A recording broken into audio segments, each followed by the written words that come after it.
grew up with the American dream. But all Asian immigrants were denied the right of naturalized citizenship. And with the Exclusion Act, the Chinese became the first undocumented immigrants. The American dream is a lovely dream to have, and so people continue to aspire, enduring whatever it is that they've got to do as immigrants. Japanese Americans fought on the side of the United States while the rest of their family was incarcerated. Legal challenges were so important because they did not have political power. And as much as tragedy is a part of our heritage here, so is possibility. Asian voices are coming out. You've got these young people fighting to make change happen. They had to assert their rights. It was like a genie coming out of the bottle. You couldn't put us back in. These are stories about what it meant to be human, what it meant to be resilient. To transform the system into something more just for everyone. That's the hope from which the Asian American movement was born.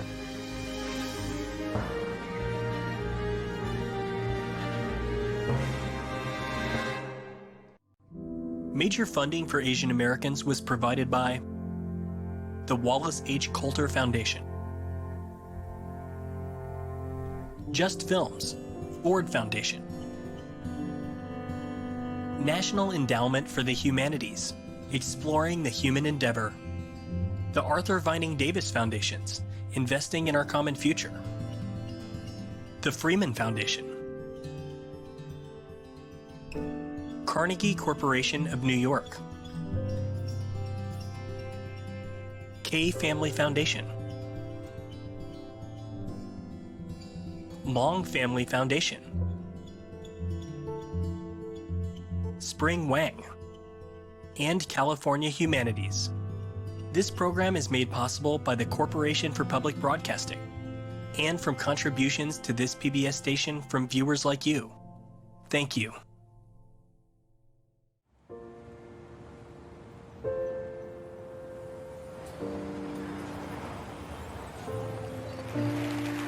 The country's changing and people are freaking out about it. I keep hearing about the year 2042 on the news. For those of you who don't know, 2042, according to census figures, is the year when white people will be the minority in this country. They'll be 49%, and white people are freaking out about it. Don't freak out, white people. You were the minority when you came to this country. Things seem to have worked out for you. I first wanted to do stand-up comedy when I saw Margaret Cho do stand-up on television. She was a Korean American woman, but as an Indian kid, that was as close as we were gonna get at that point.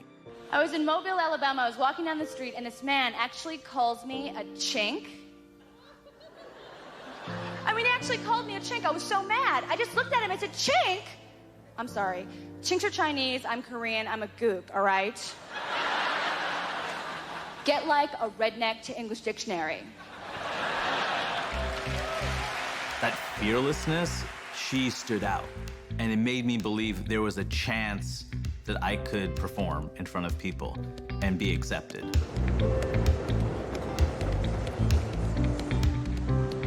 The future that people in this country seem to be afraid of, where there's many different cultures, where whites are the minority. Yeah, I grew up in the future. That's Queens.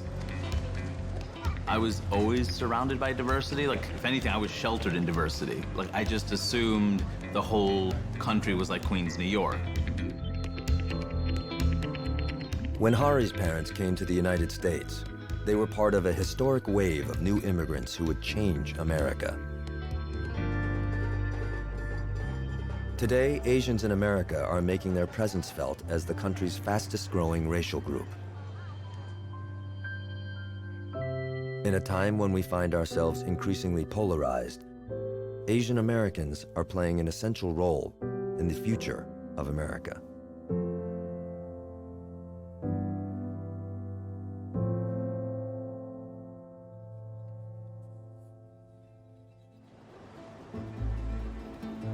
In the late 1970s, refugees are escaping war-torn Southeast Asia and coming to the United States.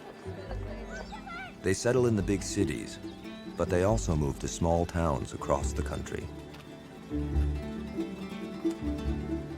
Growing up, I always identified as being Hmong, not even Hmong American. My family came to the United States in 1978. We were refugees in the aftermath of the Vietnam War. I grew up in the Midwest. And I remember walking my brothers and sisters to school, and we would have cars go by.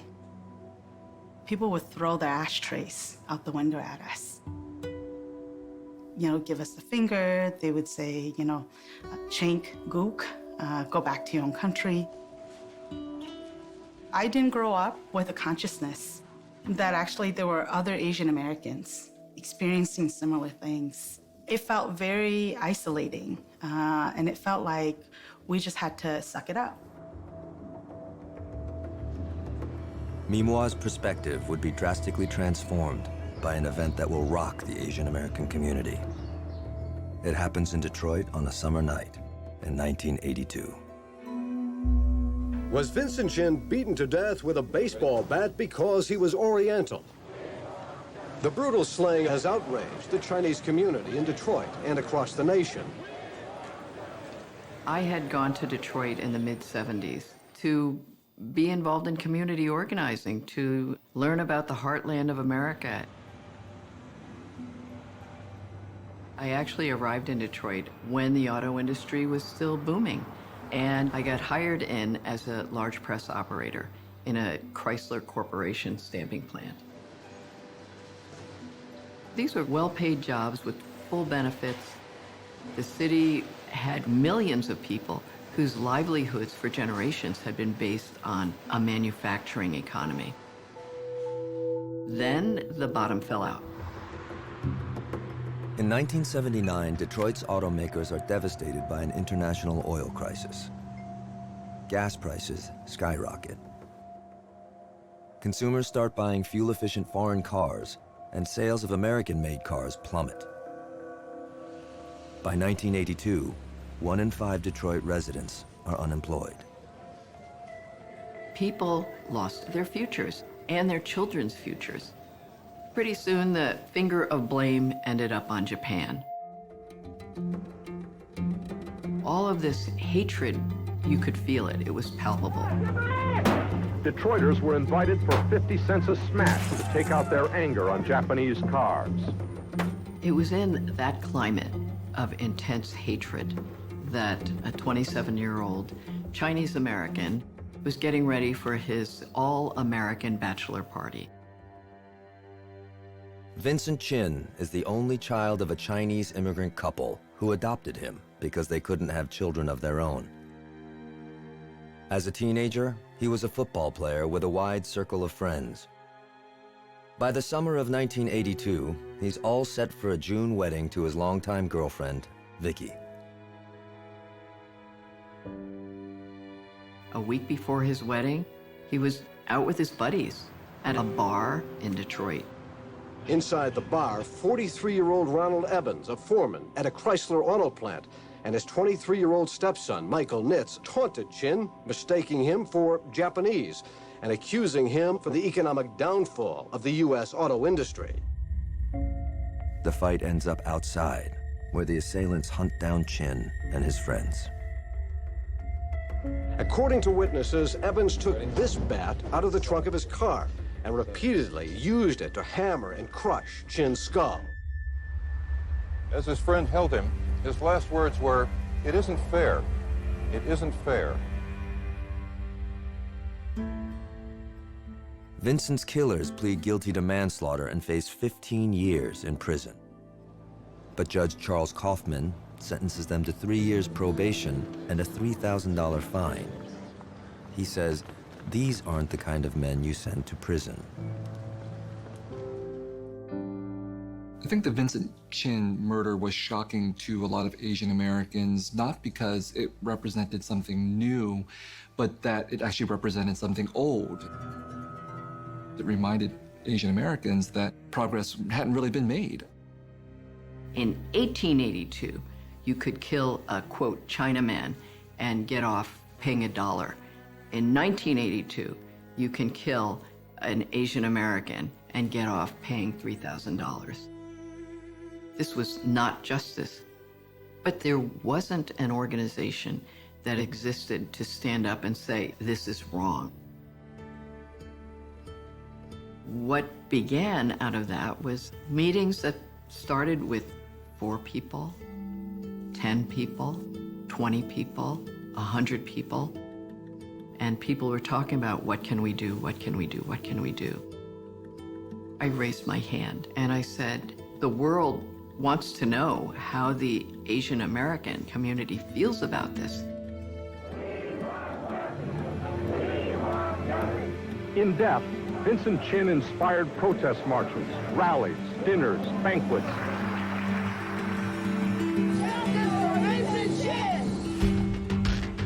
The killing of Vincent Chin is probably the most tragic example of the kind of violence that's being committed against Asians. For Asian Americans, Vincent Chin's murder symbolized an extreme example of the kind of discrimination that they'd face. It becomes a rallying point for Asian Americans to be able to say, that's me too. I was a freshman in college when I heard about Vincent Chin and the impact on the Asian American community. And it was the first time that I felt like my experience as a Hmong refugee, as a Southeast Asian, was connected to the experience of other Asian Americans. I am finally a piece of the puzzle that completes the picture. And it was so liberating.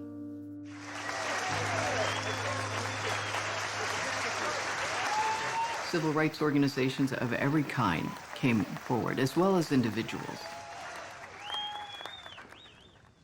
We have been drawn together by death, an unplanned family reunion.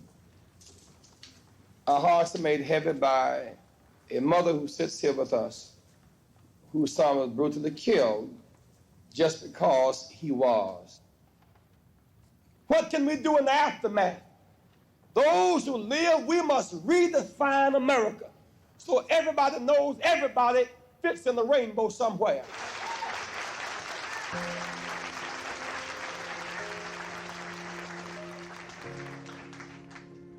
Mrs. Chin was the inspirational and spiritual leader of this movement. Many of the ways that she's been seen is to remember her as a grieving mother. But to know her, she was a strong, outspoken woman. You know how they killed my son? Kill my son looks like a killed animal like that. Like they kill an animal, yes, ma'am. This made me really angry. Yes, ma'am. Lily Chin's husband had just died 6 months before Vincent was attacked and killed. Her son had already been shopping and looking for a house that would have a room for his mother to live in, and there was nothing more that Mrs. Chin wanted than to have grandchildren. Even through her pain, she was standing up, speaking up, organizing. I don't want any other mother to suffer like me. We began to look at the different civil rights laws. There were constitutional law professors who came out and said, civil rights laws are only meant to protect African Americans. We had to talk to them and say, no, that's not true. As an Asian American, he was being isolated and targeted and scapegoated because of his race in this climate of hate. So of course, civil rights laws should apply. Under mounting pressure, the Justice Department agrees to bring charges. This is the first hate crime prosecution involving an Asian American. Ronald Evans is found guilty of violating Vincent's civil rights and is sentenced to 25 years in prison. But his conviction is overturned on appeal. Neither he nor his stepson will ever serve a day in prison for Vincent's murder. I wanted justice more for myself. This is not fair. All the things that went wrong didn't give justice to Vincent's mom. But what it did do was it invited Asian Americans to search our voices and demand that we are seen beyond being the perpetual foreigner, but that we actually belong. This is our country. Vincent Chin's case has a legacy that affects all Americans, even to this day. A hate crime now is not just an act committed on somebody because of who they are, but because of who the perpetrator perceived them to be. That's one of the concrete legacies of the Vincent Chin case.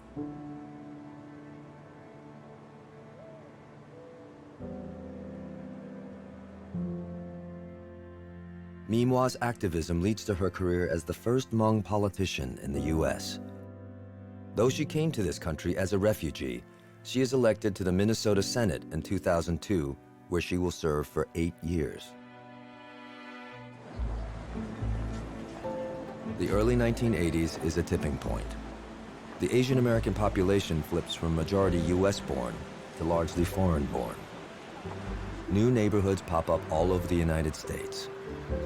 One of the biggest is in the heart of Los Angeles, an enclave that comes to be known as Koreatown.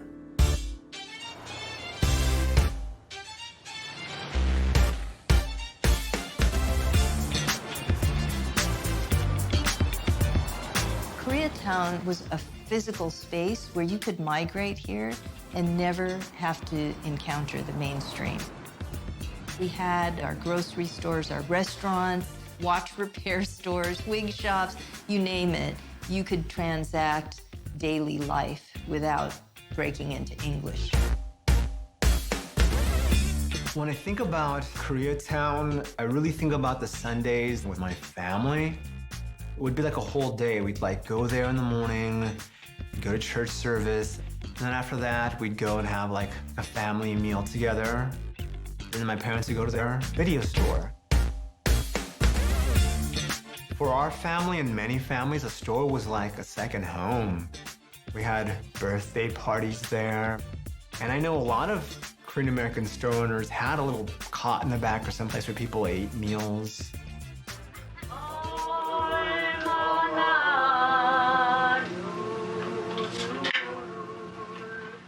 Korean immigrants like Alex's parents look for opportunities where the cost of business is affordable. For many, this means looking beyond the borders of Koreatown in places like South Los Angeles. These neighborhoods are predominantly Black and Latinx, with their own identities and histories. Many people of color and African Americans in particular were disappointed, frustrated, agitated about social conditions, about the lack of jobs, about policing in Los Angeles. And so you have an African American community that in some ways is like an immigrant community because we've never been completely integrated within the society. In March of 1991, the world watches as Los Angeles police officers beat a 26-year-old African American man named Rodney King. Back then in the 90s, I was just a lawyer. When a number of us who practiced in that area saw that video, our reaction was, well, it's about time the rest of the world see what happens on the streets of South LA. We are not going to take this racist police brutality in our streets. Unfortunately, in our Asian American community, many of the newer immigrants who come have no idea of the civil rights history in America. The civil rights laws that came into effect in the 60s were the product of huge fights, mostly led by African Americans, sacrifices that were made by African Americans. None of this was appreciated by the majority of new immigrants who came after the fact. You know, my parents didn't have any understanding that there was a civil rights movement or the history of racial inequality in this country. They didn't know anything about that. In South LA, you had a region that was historically an established African-American community being transformed into a Latinx community. There's competition for jobs. There's competition for housing. Close to 70% of businesses were owned by Korean Americans. There was a notion that the shop owners had been disrespectful, had been dismissive. Their prices are high, their attitude is wrong, and they just don't seem to have any respect for the black community. In the Korean community, there's an anxiety because there was a lot of news about assaults, robberies, shootings that were being reported in language news. But if you read the LA Times Metro section, all you read about when it came to Koreans was how rude they were, how racist they were. What we see is a lot of media trying to play up Asian and Black tensions. I'm sure that's a much easier narrative to build and write than something about hundreds of years of racial inequality and social inequality in America. Latasha Hollins was a 15-year-old African-American girl who lived in South Central Los Angeles. She went into a grocery/liquor store in her neighborhood on March 16, 1991, to purchase a bottle of orange juice for $1.79. The proprietress, Mrs. Sunja-do, accuses her of stealing, pulls her across the counter. Latasha responds by punching her. A fight ensues. Latasha bends down to pick up the orange juice, and Mrs. Du has stood up with a gun in her hand. Latasha turns to walk out of the store, and she's shot in the back of the head.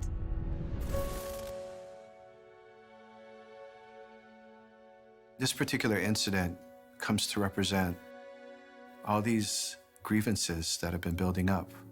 A jury convicted Du of voluntary manslaughter. A pre-sentence report recommended the maximum, 16 years. But Judge Joyce Carlin imposed probation, a $500 fine, no jail time. This is literally 10 years after the killing of Vincent Chin. Wasn't the equivalent to Vincent Chin Latasha Harlins? But in this case, certain Asian Americans organized to support Sunja-do. And instead of being seen as a part of the multiracial coalition, suddenly Korean Americans were seen as just like those racist LA cops who beat up Rodney King. People on the ground within the Korean American and African American communities were trying to signal this could be a problem. Then all hell broke loose. The verdict stunned almost everyone except the 4 officers acquitted of beating Rodney King.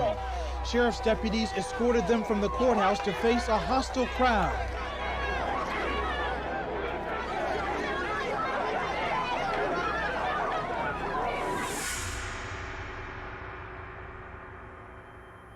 We had 5 days of looting, burning, arson, chaos, really, in the city of LA.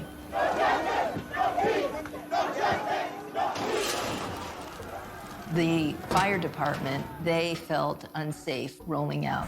So the city burned. I mean, I counted at one point 19 fires going simultaneously.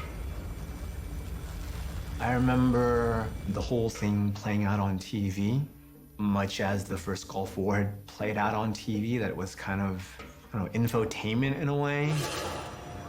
Though the riots were sparked by the verdicts in the Rodney King case, they were fueled by growing hostilities between blacks and Koreans. I remember my father said he knew that this wasn't good, like this media narrative that Korean and black people are in this conflict. As people left South Central and went up to Koreatown, Latasha's name was heard on the streets. You know, this is for Latasha, this is for Latasha. The police were not coming to protect any of these stores, most of them owned by immigrant families from Korea. The Korean community itself went over the airwaves, and they were calling for people to show up wherever they could with arms. A lot of the men in the community, first-generation immigrants, had served in the military because it's mandatory in Korea. So they had firearms, they knew how to use firearms, and they started defending their own stores. The strongest memory I have, the one that goes the deepest, is I had a conversation with my father. We sat on the couch in our living room. He came and sat down next to me.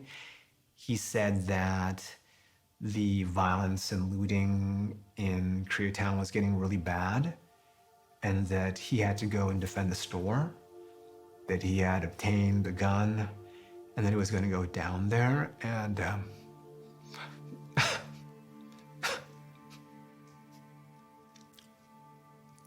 even now it's a very painful memory that basically he may not come back.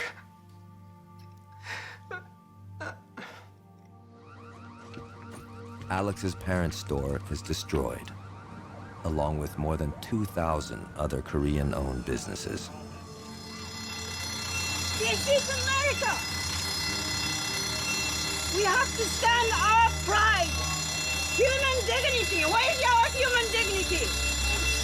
We are human beings. We have to have a dignity. We don't do things like this. I mean, it was one of those moments that actually really changed my life, because it was like war had broken out, and I knew people that I deeply loved on both sides.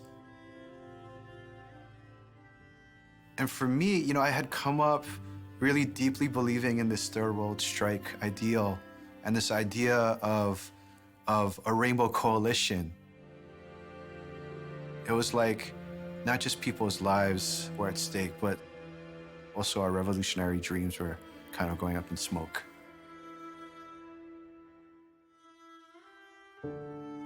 As a result of the unrest in Los Angeles, 63 people lose their lives, with damages estimated at $1 billion.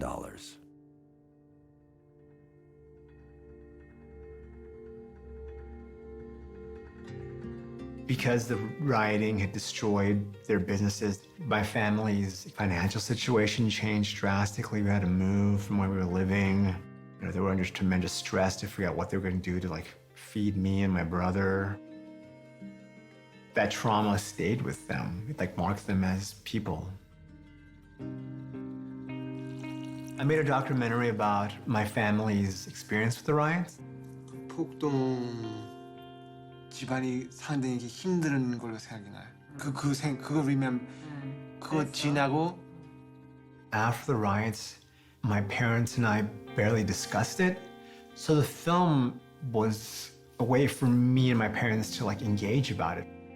한 10여 년을 말 없이 별로 니도 알다시피 뭐 아빠 잘 안 나가서 말을 잘 안 해. 그런데 그게 내적으로 쌓이니까 이제 어느 날 그게 폭발을 하는데. I think about when I should tell my daughter about the riots. When is she old enough for me to explain the riots are part of her family's journey here in this country? I wouldn't be able to speak of our experiences in this country, our immigrant story, without talking about that. I recognize now that the reason that Koreatown burned down, that was a neighborhood that was brought up, established, populated by people who are themselves marginalized. If those businesses were in the well-heeled parts of this town, do you think that the mayor would let that burn down? Never. That wouldn't. They would go down themselves to protect those places. There's no way that they would let that happen. So, you know, we were victims as well of this system.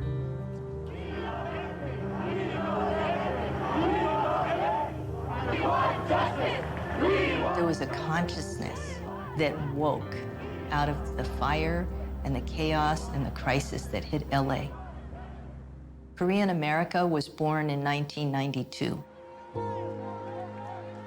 On May 2nd, as the violence subsides, 30,000 people gather in Koreatown for a peace rally. It was a huge march that took us down Olympic Boulevard. the kind of diversity that you would expect to see in LA. There were African Americans, there were Latinos, there were Koreans, there were whites. Everyone was present. We wanted to send a message that we also want justice and we also want peace. We had emerging now these new leaders within the Korean American community. And this leadership has been working with the African American leadership to move forward. We have a dream, as late Martin Luther King had a dream, that we together would be able to establish a nation of justice and peace. And we are here to stay. My parents were shopkeepers, and I think it would take a little bit of time for me to think through what all these things meant. Like every population, Asian Americans have choices to make. They can dwell on their own victimization, which is a choice that is there for every so-called minority and for the majority. They can choose to side with power or to be complicit with power and to be perpetrators or to at least enjoy the profits of being aligned with perpetrators. Or they could refuse these kinds of choices and instead seek to transform the system into something more just, more equitable for everyone. That's the hope of activism, that's the hope of solidarity, that's the hope of alliance, that's the hope and the conviction from which something like the Asian American movement was born.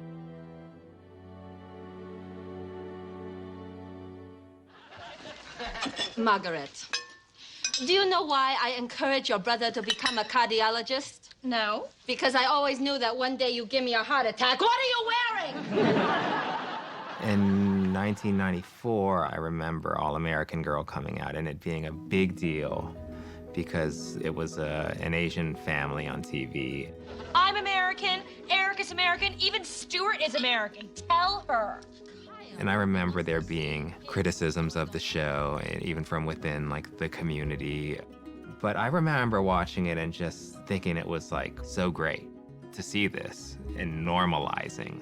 There was a whole group of films in like the late 90s, all about like middle-class Indian life.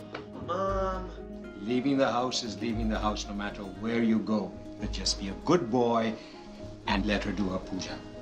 And they were terrible. But that's, you know, we had to create art for us to represent our stories because they weren't being told. Okay, looks nice. Now smile naturally, Mom. I always do, Waverly. No, you don't. Do a nice, friendly one. Younger all the time. How is that? I give you my good skin. You will look like me when you are young. I went to a local bookstore and I came across Amy Tan's The Joy Luck Club, which had just come out. I had never seen a book before written by an Asian American about Asian Americans, and even if it wasn't about Vietnamese people, it was close enough. I was like, wow, this is an amazing book. I can't believe the story's being told in such a powerful way. The kinds of stories I heard from my grandmother who escaped to mainland China in 1949 by herself with 5 kids. For my kids' generation, it's like fairy tale. It's hard to believe that war was 60 years ago. You know, in some ways, she hated the country she came from because the communists tortured her. She never looked back. But her mission in life was to make sure her kids and then her grandkids had it better. Jerry Yang was born in Taiwan and was 2 years old when his father died. His widowed mother decided to emigrate the family to America. When he arrived, he knew only one word of English, shoe.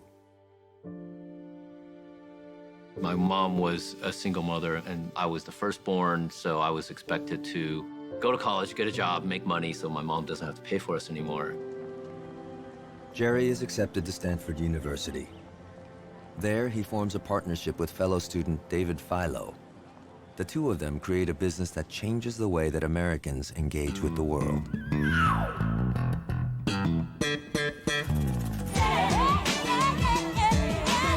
Do you, Yahoo? When the World Wide Web started in 1989, you had this explosion of content that you never had before. David and I said, hey, maybe we can try to keep track of all these websites that are coming online. We had no idea it would be a business. For the longest time, it was called Jerry's Guide to the World Wide Web. By the end of 1994, we were one of the largest websites in the world. You're literally laying down the train tracks. As the train is running, you just got to stay ahead of it. I was a young reporter in Silicon Valley, started at the Mercury News in 1998. It was a really exciting time because, you know, the tech boom was in full mode. You really felt this was at the center of where things were going to happen that was going to change the world. In the early 90s, supplies of white native-born talent really dried up, and you started to see the influx in large numbers of highly skilled Asian immigrants. Close to 40% of the new startups were from Asian entrepreneurs. You know, Asian Americans have been a very important part of the rise of big industries. You know, in the 1860s, you had the Chinese who were so integral to building the transcontinental railroad. Going into the 21st century, there were Asian Americans becoming founders with fantastic visions. If you were lucky enough to have gone to American schools and get a U.S. education, Silicon Valley and that boom was fantastic for them. There were a lot of people who had to do the hard work of actually manufacturing the guts of what goes into computers at the time. And those people, unfortunately, though they were immigrants from China, immigrants from Vietnam, most of them didn't have the college education that these other engineers did. They basically would be putting transistors on circuit boards and getting paid by the piece for every printed circuit board that you finish, and that's why it's called piecework. Some of the biggest names in Silicon Valley were using Asian immigrant workers to do piecework at home. We ended up doing a 9-month investigation into piecework in Silicon Valley. We were looking at violations that included child labor, minimum wage violations. So you do have kind of this barbell division, right, where you have Asian Americans at the very top who are doing really well, who are the model minorities. And at the very bottom, you also have a different flavoring of Asian Americans who are really struggling.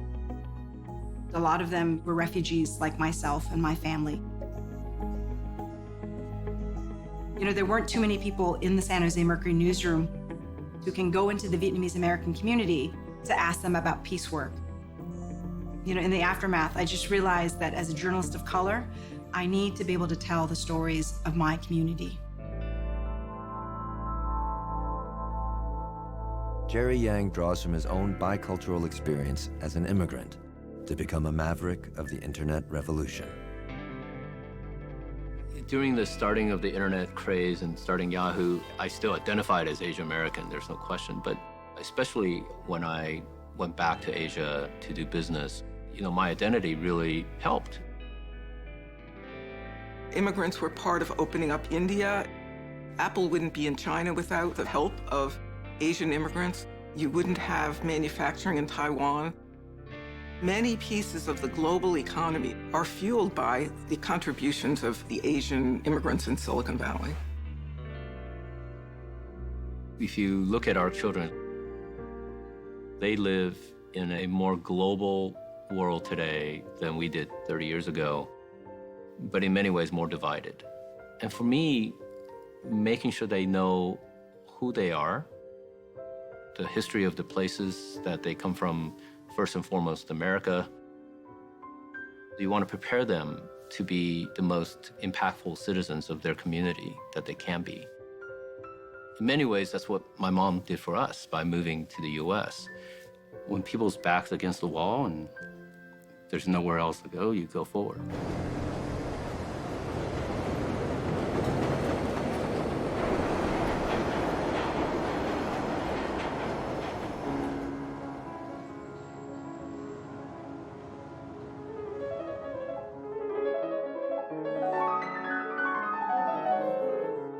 I started playing the piano when I was 7 years old. We couldn't afford piano lessons, but my dad made me practice 3 hours a day, every day.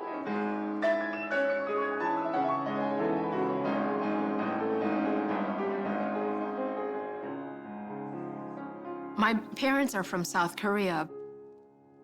They fled the aftermath of the Korean War to South America. I was born in Brazil, and when I was 2 years old, we came to the United States. Soon after, my little brother was born. When I was 7 years old, my dad sat the whole family around in the living room, and he said, I have a very serious secret to tell you. That is that we are undocumented. My dad said that if anyone found out we were undocumented, my parents would be sent to South Korea and I would be sent to Brazil. My brother, who was born in Chicago, sent to some foster care because he's a US-born citizen. That made us become muted. The fear of separation is real. We grew up having nightmares of the police storming up our stairs and breaking our doors down and taking our family away. The piano is Teresa's sanctuary. She gets a scholarship at a music school in Chicago. The artistic director, Anne Monaco, takes Teresa under her wing. She proceeded to print out 10 college applications for me. She said, fill them out and bring them back to me as soon as you can. She saw that my social security number was blank. She saw that my birthplace was Brazil, and she looked at me and said, you were born in Brazil? I burst into tears and begged her to not turn me into the police. She said, Teresa, do you trust me? Anne Monaco makes a plea on Teresa's behalf to their senator, Dick Durbin. Teresa Lee, under the eyes of the law in the United States, was undocumented. She was in the United States illegally. The law said the only thing Teresa could do was leave the United States for 10 years and apply to come back. I thought that was a terrible outcome. Senator Durbin drafts an immigration bill specifically for Teresa. That puts her on a path to citizenship and college. But in the process, he hears from more students facing the same dilemma. We realized she was not alone. There were thousands just like her. He needed to redraft the whole thing into a larger bill, and that became known as the DREAM Act. The DREAM Act would open a path to citizenship for undocumented children who are brought to the country as minors. To qualify, they must either join the military or attend college. They become known as Dreamers. The first dreamer was Teresa Lee. My mother was an immigrant to this country.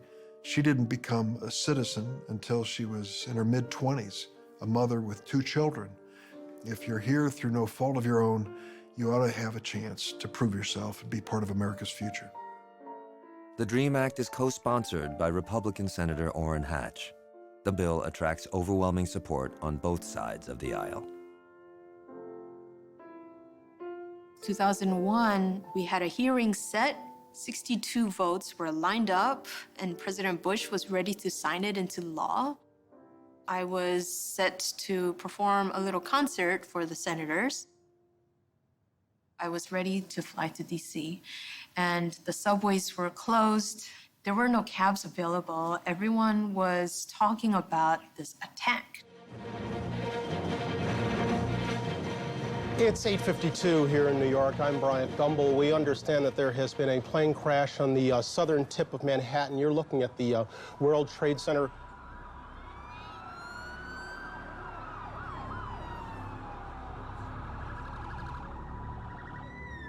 "9/11 happened when I was in college, so I was so far from home. My brother went to Stuyvesant High School, which is not that far from where the Twin Towers were.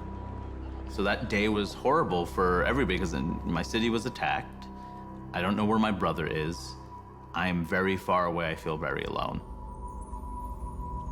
The terrorist attacks have united much of America, but some Arab Americans are feeling left out, fearful they could become the next target of misguided anger. Since Tuesday's attacks, the FBI reports 40 hate crimes, suspected retaliation. You had a lot of people being beaten up because they were brown-skinned, because they were Muslim, because they were Sikh.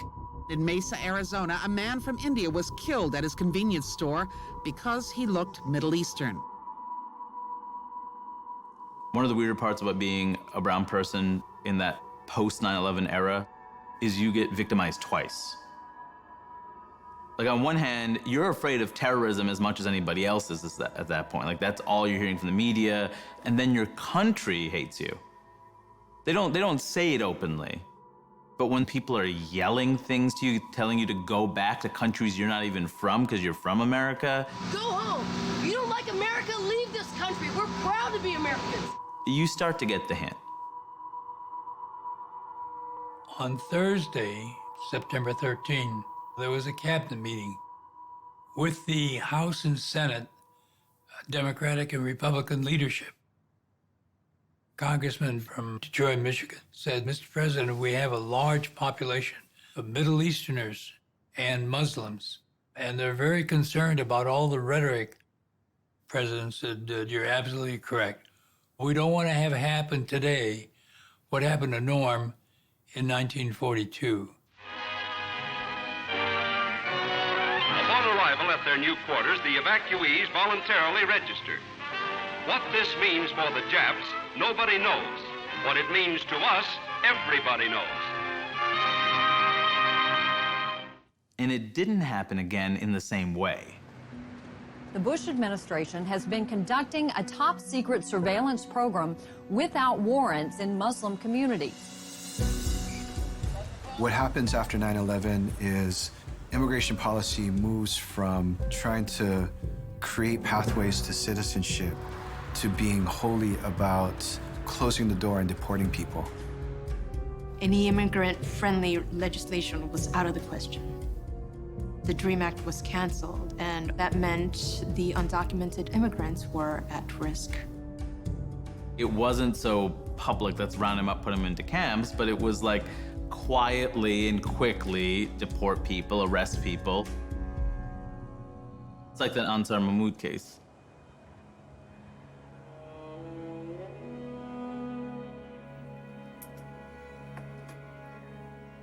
My name is Ansar Mahmoud. I'm here for something happening after 9/11. That's the reason I'm here.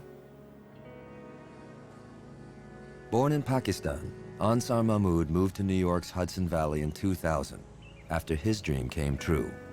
He won a green card from the immigration lottery.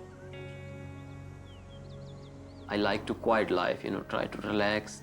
Not too many people over there, not too much noise, old houses. I can see a lot of mountains, there is a nice river.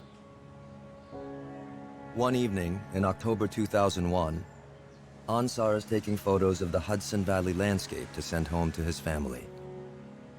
He ducks behind a fence to get a better view, not realizing he has stumbled onto the grounds of a water treatment facility. DPW crews saw him and they did report to the police. Hudson PD then called the FBI, who contacted INS and the state police. And even after they cleared him, even after they said, oh yeah, this is just some harmless guy taking a picture, they wanted to get rid of him. In searching his apartment, federal authorities found he had co-signed a lease for a Pakistani couple who had overstayed their visa. It was fear. Fear drove all of it. One big source of comfort for Mahmoud is a group of people in Hudson. Deeply concerned about his case, they're searching for a way to keep him here. Free Ansar! Free Ansar! These people, they make my spirit high and high hope.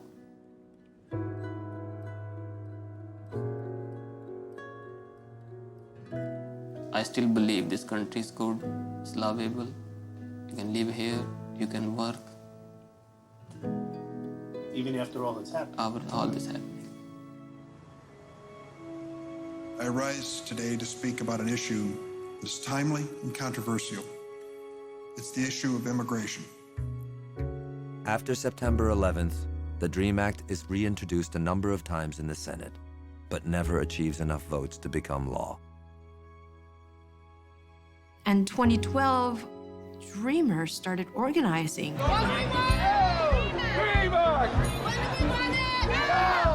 For the first time, we started seeing an immigration movement. Not just undocumented immigrants, but other Americans coming out to support. On the one hand, communities are now under intense investigation. On the other hand, it's also brought communities together. 9/11 happens. I go from someone who's sheltered in diversity and fairly apolitical to a politicized being. I was an immigrant rights organizer. I worked with victims of hate crimes, people being detained and deported. And I wanted my stand-up, my art form, to reflect what I believed. I hate how immigrants are talked about in this country. I was watching CNN, which was my mistake, and they were interviewing this woman in Arizona who's against immigration, right? And she said, look, we're just trying to bring this country back to the way it used to be. The way it used to be. Lady, you're in Arizona. It used to be Mexico. Growing up, I always felt like I had access to the world, people from all over the world, different races, religions, people with status, without status. Like, I felt, looking back on it now, I feel like I was trained for the future.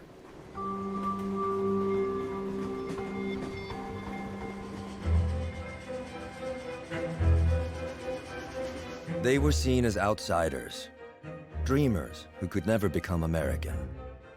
But they were always American. By arriving on these shores, by seeking a better destiny, by giving their all, by building up the nation rail by rail, by claiming their space, by striving for justice, by struggling for the rights of all people, not just their own. They have always been American. History has a way of moving in cycles, and if we can learn from history, even a little bit, we can avoid repeating it. But even better than that, we can find the things that have moved civilization forward and have led to greater progress. And if we learn from that, we can really move ahead. The idea of being Asian American originated in part as a will to power, as a way to be able to say, we've been stepped on, we've been excluded, we've been erased, and you need to recognize us now because we're here and we're not going away.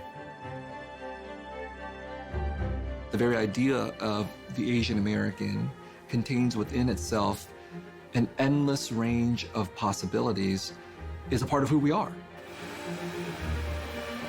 We honor the courage, fortitude, and sacrifice of Chinese railroad workers and their legacy in America, which belongs to all of us. The Asian American story is such a quintessential American story because we, as Asian Americans, have represented the polar extremes of the American experience. The most downtrodden and discriminated against, to rising to positions of power and privilege, to being singled out for exclusion, to being explicitly welcomed and included and held up of the very best of America. That is the story of America, and that is the story of Asian America.